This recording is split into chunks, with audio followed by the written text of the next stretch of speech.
You know what, Michelle? Huh? I think you were like the funnest person I know. Me too! With you. It's one of the most beloved comedies of all time. We don't give a flying what you think.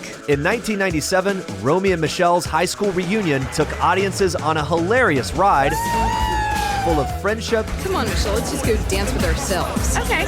Revenge. I don't care if you like us, because we don't like you. And retail. Let's fold scarves. Okay. That's it. Nearly 15 years later, EW reunited the cast to celebrate this enduring cult classic. I think every scene there's something funny. It was on recently and I didn't see it from the very beginning, but every single scene I laughed at least once. And that's good. I cannot wait for this reunion. Me too. Action! 5 on the set. Of course, we're like the only ones who don't look like we're going to a hoedown. Oh, I know, this town is like so unhip. The story of Romy and Michele began back in the 80s, when the two characters were first created by screenwriter Robin Schiff. Robin Schiff was a member of the Groundlings, which is an LA improv troupe, very similar to Second City and also UCB here in New York. But at the time, in the 80s, it really was a breeding ground for comedy. So the Groundlings was huge. Melissa McCarthy, Will Ferrell, Kristen Wiig, they all came out of it. Robin Schiff, as a member of the Groundlings, created these characters, Romy and Michele, and then she writes a play called The Ladies' Room that's centered around Romy and Michele, which is the bare bones of what would become Romy and Michele's high school reunion. Oh my God! Schiff's screenplay was about two friends living in Los Angeles who decide to return home to Arizona for their 10-year reunion. Romy and Michele are best friends from high school, and they've been living together for 10 years, and they're pretty ditzy. They don't have that much going on, but they love each other more than anything. Dumb and Dumber had come out 3 years before, so this was sort of like the female equivalent of it. It was blonde and blonder. They want to go back to their reunion to really show up the mean girls who tormented them in high school. You're kidding me. Everyone knows what it's like to go through high school, and kind of everyone wants that revenge, I think. And so it's definitely relatable no matter who you are. Schiff sold her script to Touchstone Pictures. Part of the deal was that 34-year-old Lisa Kudrow would play Michelle Weinberger. So Lisa Kudrow was already a huge star when they started filming. Friends was already in its 3rd season, and she had already been nominated for an Emmy and a Golden Globe. Phoebe, do you want to help? Oh, I wish I could, but I don't want to. Lisa Kudrow was actually in The Groundlings with Robin Schiff, and she is the actor who originated the role of Michelle. Okay. And yeah. Phoebe and Michelle definitely have some similarities. Phoebe is totally ditzy and kind of oblivious, but has this Zen-esque wisdom to her that Michelle definitely has too. I've been killing myself for 8 days, and I gained a pound.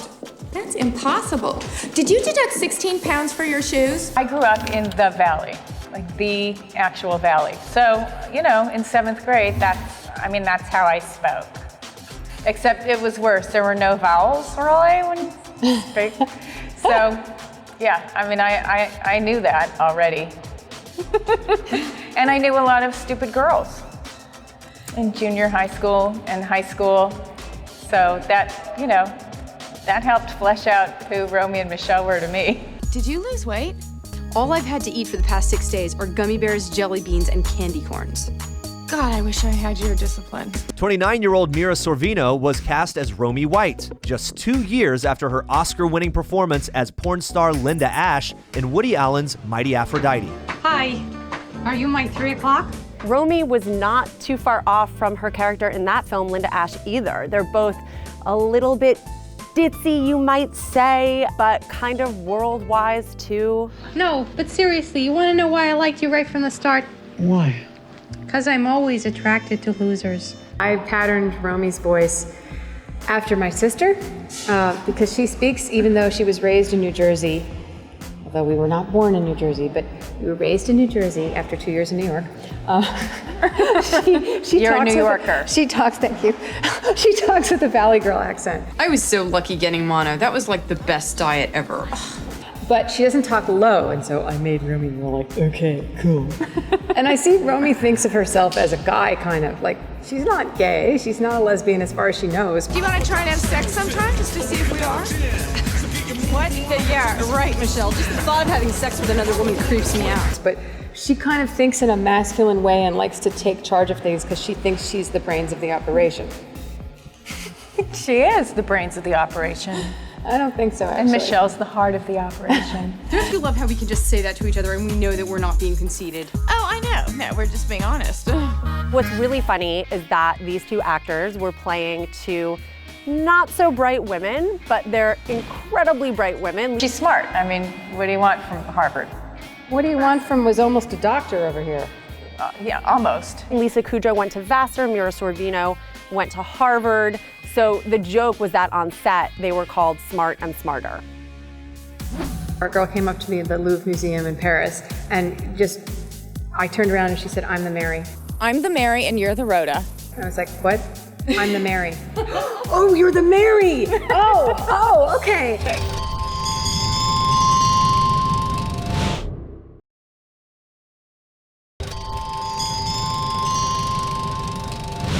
Are you ready?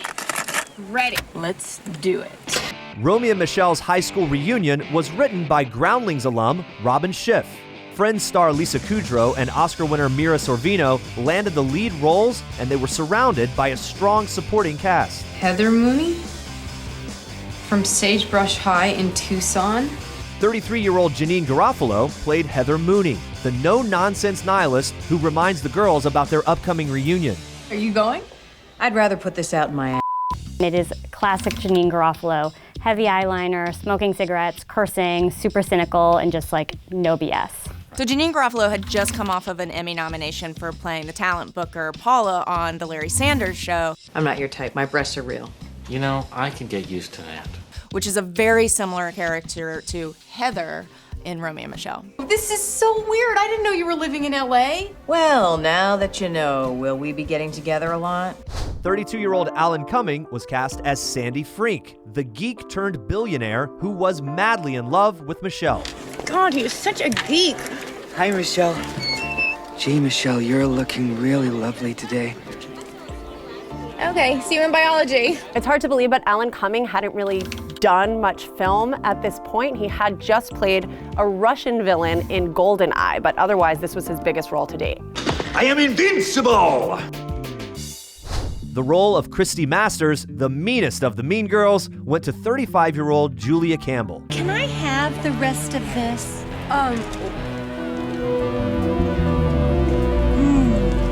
And what a bitch taking your hamburger. I mean, what was that? Julia Campbell was not that well known yet, but people did recognize her from playing the sentence finisher on Seinfeld. Well, it was nice meeting you. I'm sure I'll see you. 8 tomorrow? Actually, that's What you were thinking? right.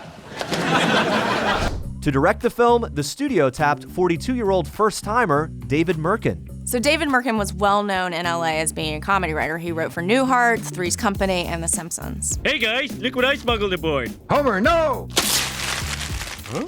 They'll clog the instruments! Careful, they're ruffled. Interestingly enough, a little Easter egg in the movie is when Romy actually goes to the mechanics shop to convince Ramon to let her borrow the Jaguar to go to Tucson, they're actually all huddled around watching The Simpsons. Clear out, boys. Romy and Michele's high school reunion premiered in April 1997 and performed well at the box office, bringing in almost 4 times what it cost to make. I think Romy and Michele was very groundbreaking because it was 2 women. There's barely any men. You know, now we have the Tina and Amy's, who are these duos, but I feel like Romy and Michele were really trailblazers that really resonated for, you know, what's to come. Over the years, the film's fan base continued to grow, and the quirky comedy eventually became one of the most popular cult classics ever made. I'm sorry, I couldn't find my top. I think the thing that people like about this movie is that it is really pure fun, and when you get right down to it, it's a film about friendship. It's a film about 2 women who are not necessarily winning at life, but they're having a lot of fun because they have each other. I thought it was really fun and funny, but you know, you never know if you're the only one laughing. I remember being delighted by the way that it turned out. I don't think I expected some of the ancillary fandom that has happened. Apparently, Apparently there are drag performers in LA who do us on a regular basis, which I really want to see. Yeah, I want to see that. Our girl came up to me at the Louvre Museum in Paris and I turned around and she said, "I'm the Mary." I'm the Mary and you're the Rhoda. I was like, "What?" "I'm the Mary." "Oh, you're the Mary!" Oh, okay. That's ridiculous. You're the Rhoda. You're the Jewish one. Oh my God, I'm talking cuteness-wise, Romy, okay? And cuteness-wise, I'm the Mary. And then I was like, this is like when I was a kid, people used to do lines from movies like Animal House or Blues Brothers, and they're doing Romy and Michele. We had like arrived in the sort of cultural lingo. So I was excited about that. I didn't expect that. Gym clothes were hilarious with the high heel sneakers on the treadmill that was going like 0.005.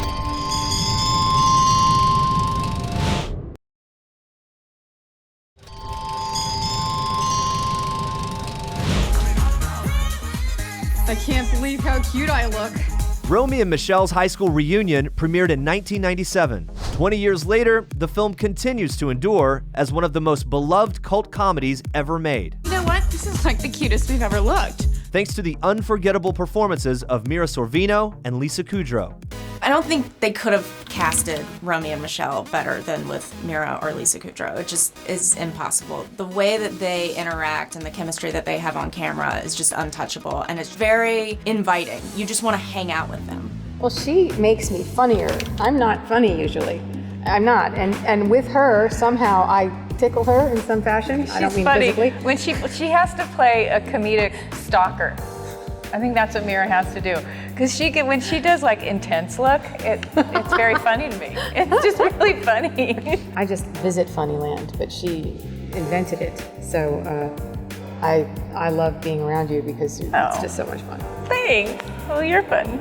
I have to say, this is turning out to be one of the very best nights of my entire life. Not only is it rare to see two women in lead roles in a feature film, it's certainly rare to see two women playing these kinds of roles where they kind of have free rein to act like idiots sometimes and dress crazy and just be however they want to be.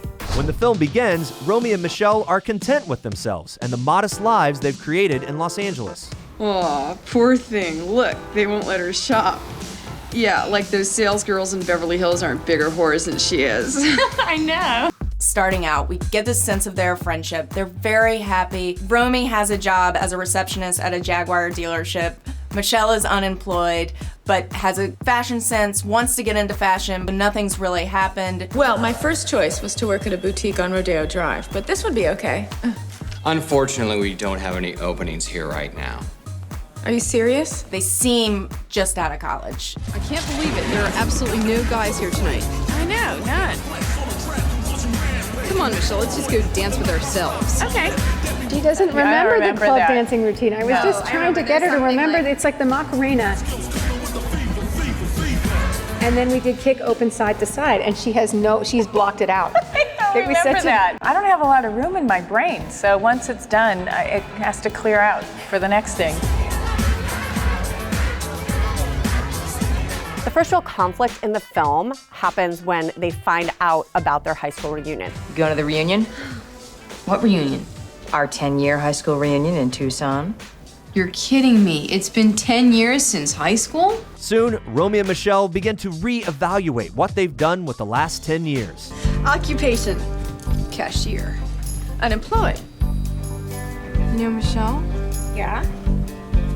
now that I'm looking at this, our lives don't seem as impressive as I thought. They don't? And it occurs to them that maybe not everybody back in Tucson is going to be so impressed by their lives. So they decide to try to change them. They only have 2 weeks. So we're just gonna have to make ourselves more impressive, that's all. So I'm gonna go out and bag us some boyfriends while you can look for a cool new job. There's a really great scene where Romy decides, of course, she has to go to the club to get a boyfriend for both her and Michele, and she quickly finds out it's not that easy. Hey, great suit. Is that an Armani? Yes it is. Well, I thought so. So what do you do? I'm a suit salesman. Would you excuse me? I love the line about the club about, will you excuse me? I cut my foot before and my shoe is filling up with blood. I cut my foot before and my shoe is filling up with blood. And I drag it across like Quasimodo. I hate to say it, but I really think that we should lose some weight. Oh. Someone here was saying their funniest moment was when you just very, very gingerly took the Dorito. Like, because that's too much. It's too much. You can't.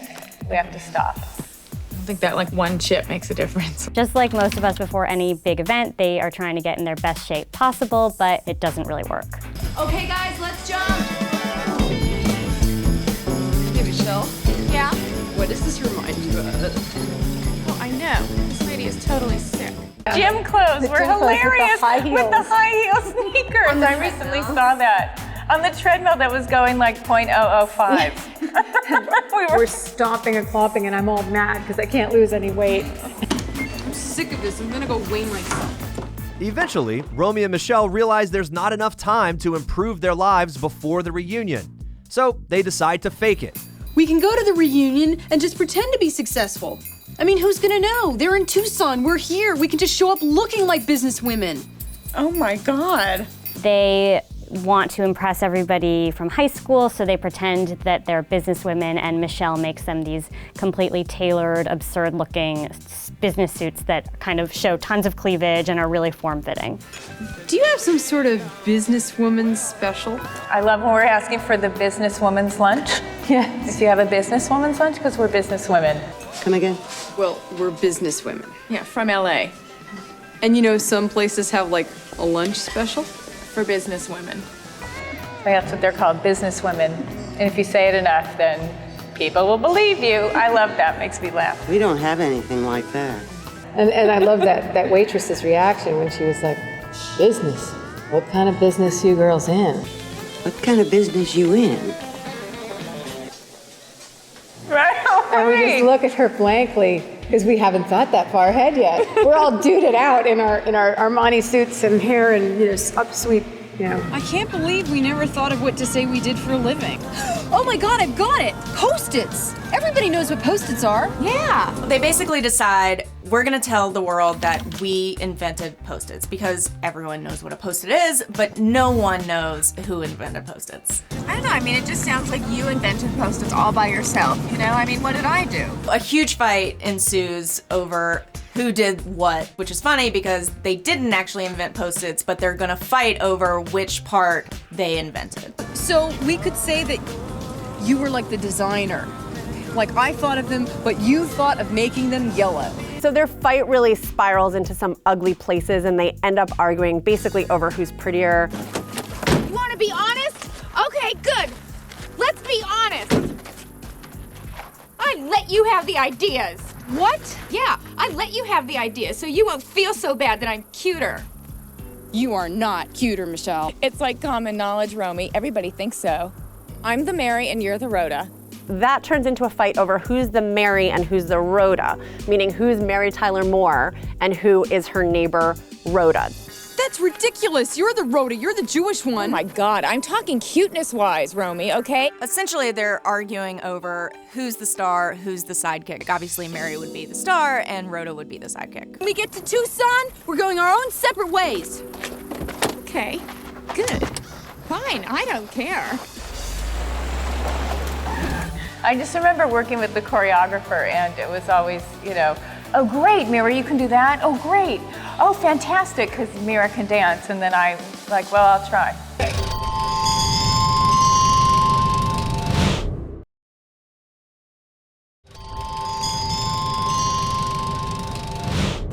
Oh my God, I've got it. Post-its. Romy and Michele's high school reunion was a hilarious, heartfelt comedy about two best friends who decide to make up fake careers to impress everyone at their 10-year reunion. It just sounds like you invented Post-its all by yourself, you know? I mean, what did I do? But along the way, they find themselves in a bitter argument that threatens to end their friendship. I carry you, Michele. Without me, you'd be lost. That is such a lie. Oh yeah? Well, let's just see. Let's split up and see what happens. Romy and Michele's lowest point comes when they finally make it to their reunion and their Post-it story is quickly exposed as a lie. Romy here invented Post-its. You did not. Yeah, I did. You did not? Yeah, I did. You did not? Yeah, well, who did then? Their cover is blown. Janine Garofalo's character knows immediately who actually invented Post-its. A guy named Art Fry from the 3M Corp. We studied in business school. You just made all that up? So the reunion couldn't be going any worse. Their Post-it story is getting blown up. They're not speaking to each other, and the mean girls are making fun of them all over again. Travis McKinney is in his 5th year as a member of the Dallas Cowboys football team.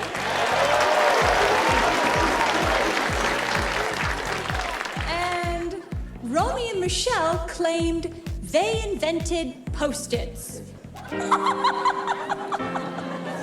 The girls end up making up at the reunion, and they decide that that's it. They're gonna be themselves. No more of this fake, successful businesswoman story. Can I tell you the truth? I never knew that we weren't that great in high school. I mean, we always had so much fun together. I thought high school was a blast. They kind of get to the moral of the movie, which is that they're not gonna be happy if they're not themselves. And until you told me that our lives weren't good enough, I thought everything since high school was a blast. I think we should go back out there as ourselves and just have fun like we always do.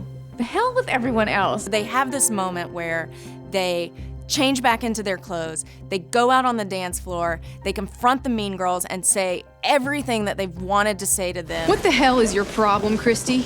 Why are you always such a nasty bitch?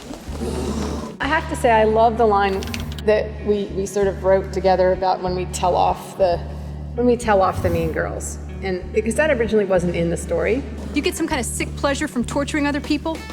And me having been a geek in high school, I really wanted them to have their day in court where they get to say something back to these horrible girls who've ruined their lives for 10 years. Because they do ruin your lives for 10 years. They make you feel terrible about yourself, and I love that they got a chance to face them down and say, we don't care what you think of us, we care what we think of us, and bye-bye. I don't care if you like us, because we don't like you. You're a bad person with an ugly heart, and we don't give a flying f what you think. So just when the reunion couldn't be any better, enter Sandy Frink. Hey everybody! Sandy Frink just landed in a helicopter!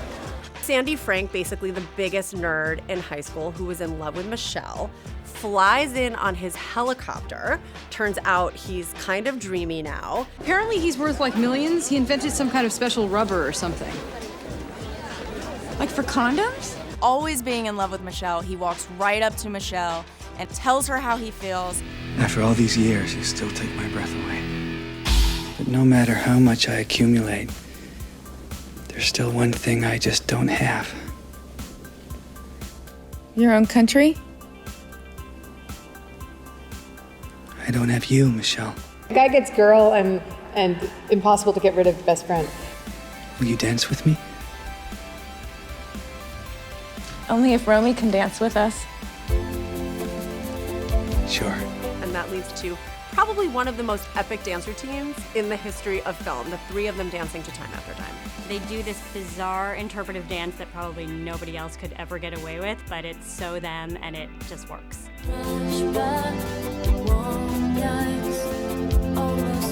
I don't know, I love doing it because I tried to put in like some of my like teenage ballet moves into it, as well as trying to sort of channel Snoopy. You know that Christmas special where Snoopy's, they're sort of jumping up, and they kind of, he jumps up and kind of flips his legs like that. I was trying to do that at one point, and then I was doing like a tour jeté, and then it was at the end, some weird modern dance like tableau, which was fun. I just remember working with the choreographer, and it was always, oh great, Mira, you can do that? Oh great, oh fantastic, because Mira can dance, and then I well, I'll try, but I can't. You did great. Move. No, I posed. I did great poses. I kept trying to be not graceful. I wanted to look like when I landed, it was like a gymnast landing rather than the softness of a real dancer. So it would like dismount. See, I told you it would pay off to go to those clubs every night. After their climactic dance routine, Romy and Michele fly away with Sandy Frink to live happily ever after. So the happy ending is not just about getting the guy, it's about these two women kind of fulfilling their professional dreams too. Sandy gives Romy and Michele a loan to open up their own boutique, and that's what they do. They open up a boutique called Romy and Michele. Have a Romy and Michele day. That was a good one. It's really great because Michele had always mentioned that she wanted to have a fashion boutique on Rodeo, so it's just her dream come true. You know what, Michele? Huh? I think you are like the funnest person I know. Me too! With you. Basically, at the end of the movie, you're left feeling like it doesn't matter what kind of professional success you have or you don't. It doesn't matter if you look like everybody else. If you have a best friend to go through life with, you have someone who never judges you and just wants to have fun with you all the time, then you're doing pretty well.